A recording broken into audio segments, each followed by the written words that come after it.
सुभद्रा तृतीय किस्ती टंका केबे आसीबो किए बाद पड़िबे आसिला नुआ अपडेट। आज आम जानिबा सुभद्रार तृतीय किस्ती टंका केबे सरकार देबे आउ एथिरे केउ मानकु बाद करा जायछि। जो माने प्रथम द्वितीय किस्ती टंका पाइछन्ति सेमानक भितरु भी किछि जनको एथिरे बाद करा जायछि। आज आम जानिबा तेणु वीडियो को आरंभ करने पूर्व आपण समस्त को अनुरोध आम चैनल को सब्सक्राइब कर दिंतु। चलतु डेरी न करिके वीडियो को आरंभ करवा। राज्य सरकार फ्लैगशिप स्कीम सुभद्रा योजना रे 2टी किस्ती टंका हिताधिकारी खाता को आसी सारी। 2टी किस्ती रे मोट 10,000 टंका पाई सारी।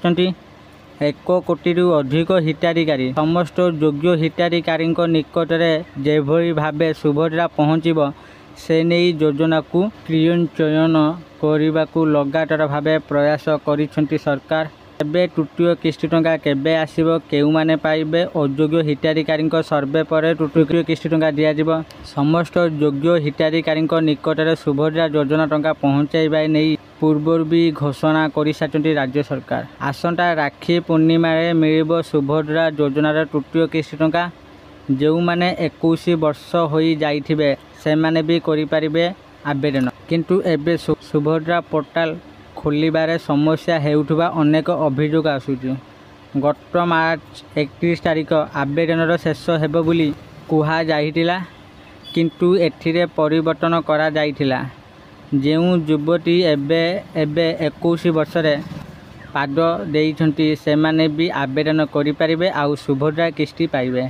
एबे नुआ करी आवेदन करी हेबो नाही। पोर्टाल भेरिफिकेशन अनुसार 1 कोटी रु अधिक हिताधिकारी सुभद्रा टंका पाइछन्ति। 2टी जाक किस्ती पाइछन्ति हिताधिकारी। तृतीय किस्ती सुभद्रा टंका राखी पूर्णिमा रे मिलिबो। 1 कोटी रु अधिक हिताधिकारी एकाबारे सुभद्रा टंका पाइबे। राखी पूर्णिमा रे एककालीन 3टी किस्ती रे टंका पाइबे। हठात 15,000 टंका खाता को आसीबो किंतु केवल योग्य हिताधिकारी ही पाइबो। अयोग्य हिताधिकारी आवेदन करिले भी ना काटिदेबे सरकार। अति सहजरे बुझिबाकू गले राखी पूर्णिमा रे एकाबारे 3टी किस्ती सुभद्रा टंका हठात 15,000 टंका सीधा सड़क खाता को आसीबो।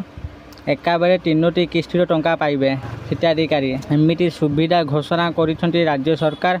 बड़ कथा हेउची आगुकू आउ किस्ती अनुजाई नुहे बरং एकाबारे समस्त हिताधिकारी खाता को 5,000 टंका लेखाए आसीबो। आशा करछि आपण मानकू एई भिडियोटी निश्चित भाव भल लागिथिबा आ आपण माने बुझी जाइथिबे जे केबे सुभद्रा टंका मिलिबो। आउ एबे जे मानकर 21 वर्ष हेइची तो से माने भी अप्लाई करि परिबे किंतु एबे पोर्टल रे टिके प्रॉब्लम अछि तो आपण माने ट्राई करंतु मे भी हो जाई पारे। यदि आपण मानकू एई भिडियोटी भल लागुची दया करी एई भिडियो को लाइक शेयर और कमेंट करंतु। आउ एई मिटिका भिडियो देखिबा पई चाहुतिले हम चैनल को एबे ही सब्सक्राइब करंतु। धन्यवाद।